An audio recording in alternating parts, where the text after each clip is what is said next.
Scientist ने zombie virus को लेकर वार्न किया है कि अगला पेंडेमिक इसी वजह से हो सकता है। NASA climate scientists are warning about the potential resurgence of so-called zombie viruses, or viruses that can come back from the dead.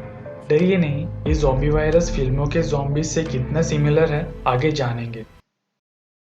चलिए जानते हैं कि साइंटिस्ट की वार्निंग एग्जैक्टली है क्या, और ज़ॉम्बीज की बात निकली है तो जानते हैं उन ज़ॉम्बीज इन्फेक्शंस को भी जो करंटली एग्जिस्ट करते हैं और जानवरों के साथ साथ हम इंसानों को भी इन्फेक्ट करते हैं। नॉर्दर्न रीजन ग्लेशियर से ढका हुआ है। बर्फ के नीचे की जो जमीन है वो माइनस टेम्परेचर में जमी हुई है, जिसे परमाफ्रॉस्ट कहते हैं। साइंटिस्ट बताते हैं कि हजारों सालों से जो भी परमाफ्रॉस्ट में कैद है, अगर वो हमारे एनवायरनमेंट में रिलीज होने लगेगा तो अगले पेंडेमिक का कारण बन सकता है। ये हाइपोथेटिकल है, पर इस डर के पीछे कारण है।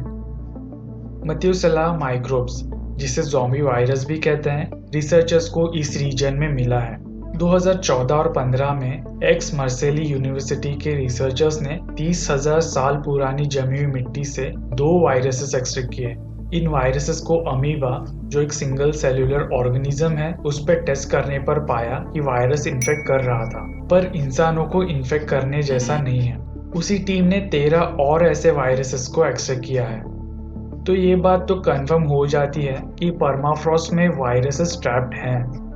सोचिए 30,000 सालों से जो उस मिट्टी में कैद था वो अभी भी इन्फेक्ट कर रहा है। पर इतने सालों बाद भी इन्फेक्शन कैसे कर सकता है? साइंटिस्ट बताते हैं कि परमाफ्रॉस्ट का माइनस टेम्परेचर, वहाँ की डार्कनेस और बिना ऑक्सीजन वाला एनवायरनमेंट, ये एक प्रॉपर क्लाइमेट बनाता है किसी चीज को परफेक्टली प्रिजर्व करने के लिए।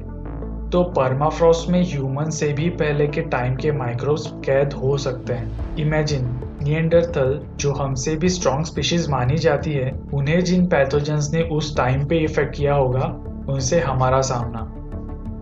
फिलहाल ये एक पॉसिबिलिटी है, तो घबराइए नहीं। हम श्योरिटी से कुछ कह नहीं सकते, एटलीस्ट तब तक जब तक रिसर्चर्स को ऐसा वायरस नहीं मिल जाता जो ह्यूमंस को इन्फेक्ट करने काबिल हो। पर अब तक जो भी एस्टिमेशंस थे कि क्लाइमेट किस तरह से हमें अफेक्ट करेगा, उनमें एक और पॉसिबिलिटी ऐड हो गई है। चलिए ज़ॉम्बी वायरस को तो समझ गए कि जैसे फिल्मों में ज़ॉम्बीज होते हैं वैसे तो नहीं है। ऐसी कुछ चीज़ें हैं जो ज़ॉम्बीज जैसे ही बॉडी को कंट्रोल करती है, यहाँ तक कि हम इंसानों को भी।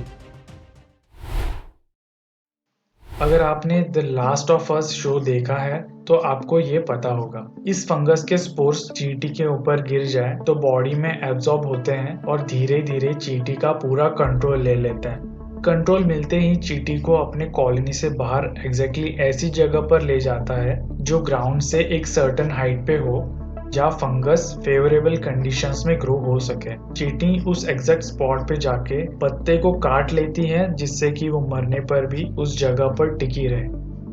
फंगस ग्रो होकर चींटी के बॉडी से बाहर आता है और अपने स्पोर्स बाहर छोड़ने लगता है, जिससे वो दूसरी चींटियों को भी इन्फेक्ट कर अपनी लाइफ साइकिल पूरी कर पाए। रेबीज यूजुअली जानवर को ही इन्फेक्ट करता है, पर कभी इंसान के अगर कांटेक्ट में आए तो इंसान को भी नहीं छोड़ता। इसके सिम्टम्स खासकर पानी का डर और एक्सेसिव सलाइवेशन। कुछ समझे, सलाइवा ज्यादा छोड़ना जिसमें इन्फेक्शन फैलाने की कैपेबिलिटी होती है, और पानी से दूरी इसलिए कि वो इन्फेक्शन करने की कैपेसिटी कम ना हो। He tries to escape when his mother presents a moistened cotton ball. He even bats her hand away because of his hydrophobia.